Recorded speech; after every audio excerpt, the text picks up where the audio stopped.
Hey, what's going on, guys? We have Sabine's TIE Fighter from X-Wing's Wave 10 in hand, and we're going to bust this thing open for you guys today. So what's going on, everybody? You excited to finally see Wave 10 hitting stores? I should say the full Wave 10, because we already had some of the Rogue One stuff come out a little early, but it was very limited in quantity, and most retailers have also been restocked with Rogue One stuff. So if you didn't get a U-Wing or TIE Striker yet, you can probably pick those up, and if you haven't already, you can check out my videos for those, which are already up.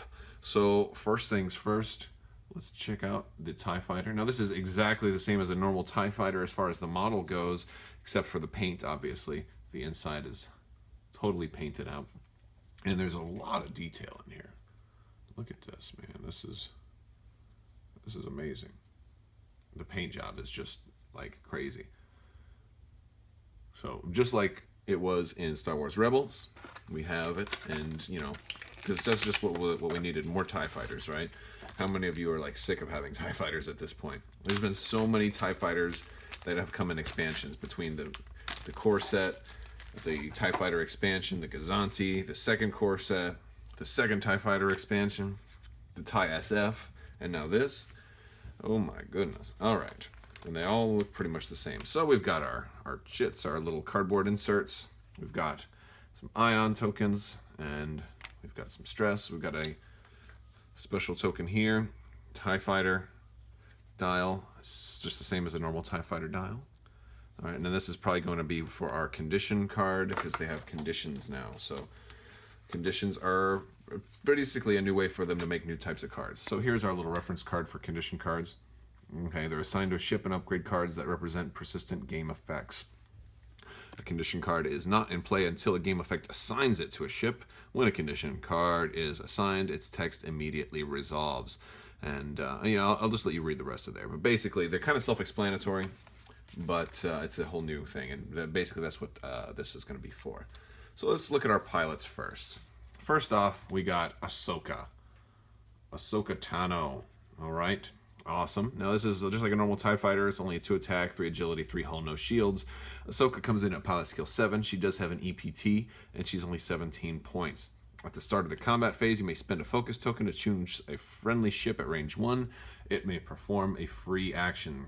So it's really nice. This is another way to get actions done during the combat phase, and this opens the door for a lot of different possibilities. Plus, it's very easy for the rebels to put extra focus on ships. So Ahsoka is awesome, great support ship, very cheap for a support ship also. Hey, look at that. We've got Sabine as a pilot again. All right. She also has the EPT. She's a pilot skill 5, costs 15. Immediately before you reveal your maneuver, you may perform a free boost or barrel roll action. So super maneuverable Sabine, although she's lower in pilot skill, so she can't go crazy there. Captain Rex, another fan favorite from the Clone Wars and from Rebels. Pilot skill 4, only costs 14, does not have the EPT. After you perform an attack, assign the Suppressive Fire condition card to the defender. And so then we would use this to mark that. Okay, and we'll be looking at the Suppressive Fire card here in a little while. Zeb Aurelius. So we don't have a generic for this guy, for this ship. So you can't do any Rebel TIE Swarms, but you've got the Z95 for that, so you don't need to do a Rebel TIE Swarm. So when defending, you may cancel crit results before hit results, and that's actually pretty important on a TIE Fighter. So Zeb is at pilot pilot skill 3, and he's cost 13. So that's Zeb. That's the second ship Zeb has piloted now. All right. And now let's look at our stuff. Here's our condition card. This is the first one of this wave that I've opened, so it's pretty cool. All right, so we're gonna do we'll do this one first. All right, so Suppressive Fire is a new type of card, has a new type of card back, right? And I guess the card backs of all of these condition cards are going to correspond to the art that's on their token. So Suppressive Fire, when attacking a ship other than Captain Rex, roll 1 fewer attack dice. So this is what goes on the enemy ship. So Rex shoots, the enemy ship gets Suppressive Fire on it, so if they attack anybody else other than him, they get 1 less attack die. When you declare an attack targeting Captain Rex, or when Captain Rex is destroyed, remove this card. So once they shoot Captain Rex, this goes away, or once Captain Rex is dead, this goes away. At the end of the combat phase, if Captain Rex did not perform an attack, remove this card. So the idea is he keeps shooting, and he's he's annoying somebody else. And he's cheap enough that he can be an annoying little mosquito. So, cool idea for a card. Allows them to put a lot more rules text on a card without overloading like a pilot skill card. Or that little space in the pilot skill. Because that would be a lot of text to fit into this little thing. And then you also need some way to mark it, so that's where they have these. Alright.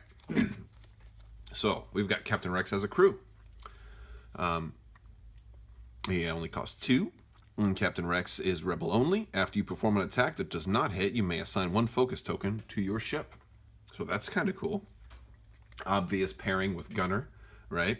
Or plus plenty of other options you can use for defense also. Veteran Instincts. Increase your pilot skill value by 2. We've seen Veteran Instincts a ton of times. This is another place for it. EMP device. This is the illicit. During the combat phase, instead of performing any attacks, you may discard this card to assign 2 ion tokens to each ship at range 1. And that's why it came with so many ion tokens. So that's just a great little way to just annoy everybody near you. That's really that'll make you a target. I think the theme here with this whole expansion is shoot me first, shoot me first. And if you don't shoot me, I'm going to be, a real thorn in your side. So now we have a modification only for rebels. This basically only goes on this one tie, and it's unique. Captured tie. It costs 1. Enemy ships with a pilot skill value lower than yours cannot declare you as the target of an attack. After you perform an attack, or when you are the only remaining friendly ship in play, discard this card. So this is a way for you to sneak by. And the higher pilot skill you are, the fewer ships can target you, and maybe detonate your EMP device before somebody blows you up while you're incoming. And then we have the title, Sabine's Masterpiece. It costs 1. TIE Fighter, Rebel Only title. Your upgrade bar gains the crew and illicit upgrade icons. So this is kind of a self-sufficient, expansion. It has everything it needs to perform multiple different roles. So you can run Captain Rex with the Suppressive Fire. You can run Ahsoka as the EMP, a higher pilot skill. You can even give her Veteran Instinct, so she's a 9, so nobody lower than a 9 will be able to attack her, and hopefully she goes in close and disrupts a tight formation. You can do a lot of different things with this expansion. And one of the things I'm going to start doing for all of my unboxings is talking about where you should buy this, because I get a lot of requests for, well, what about all the newer stuff? Because I have these what to buy first lists. This one wouldn't be at the top of the list. This one would be in the middle. And the reason I say the middle is because it's not that powerful of a ship, and it's very cheap, so it won't fill up a list. But it is self-contained. It has just about everything you need. This one also is probably, if you're new to the game, you might not want to get this because gaining the illicit slot, you have a lot more options if you have a whole bunch of scum ships that you can use their illicits on. So if you are a rebel-only player and you get this expansion, then you're only going to be able to use the one single illicit you get. I mean, and granted, it's a good illicit for this ship, but you'd have a lot more options if if you're a veteran player and you have a lot more stuff at your disposal. So this has been Sabine's TIE. Thank you for watching, guys, and if you haven't already, feel free to subscribe if you want to get all the rest of my X-Wing videos, and as well as Armada videos and Star Wars videos and all kinds of cool stuff that I like to put out every week. So I appreciate all the subscribes and likes and comments. So let me know what you think. What do you think of the new condition cards? And what do you think of this expansion? Are you happy to finally see Ahsoka show up in Star Wars Rebels? And what do you think they're going to do next? Thank you so much, guys, for watching. Have a wonderful day.